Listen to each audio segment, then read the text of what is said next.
Good evening. I'm Austin Shower live in Breckenridge. A devastating day for this community. Hundreds of people are evacuated as the flood claims the south end of town. I'm NAJLA AMUNDSON live at River Oaks Point Drive in South Moorhead, where the homes here are no longer on the red, they are in it. The Red River in Fargo Moorhead is at this hour standing at 38.14 feet. The National Weather Service says it may rise to 39 feet by Thursday. Breckenridge's worst nightmare has become reality. After suffering through a flood, ice storm, and blizzard 10 days ago, another flood has happened. This one even worse than the first. It is a powerless feeling. Over the night, the rise of the Bois de Sioux River, along with field runoff and record releases at Lake Traverse, swallowed the south end of Breckenridge. The Coast Guard, using National Guard trucks, began taking people from their homes one at a time. The floodwaters have reached as high as 6 feet in some spots, 5 feet throughout much of this area.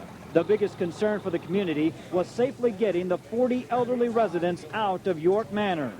With energy some did not know they had, they slowly climbed a 6-foot ladder to find safety in a flatbed truck.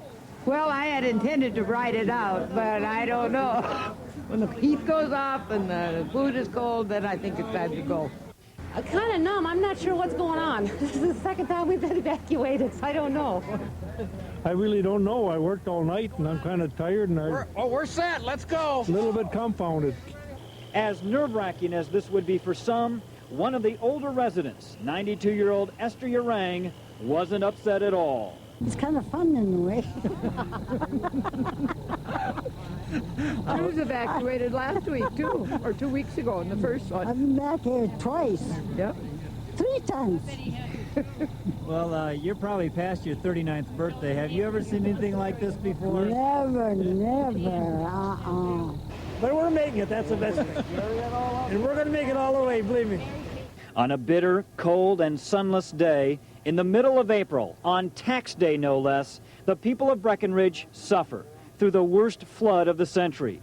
Still, the spirit of this community refuses to be crushed, standing tall in pride and faith, knowing better days are ahead. I've never seen anything like that. I've lived in this town for 35 years. My daughter lived in my home.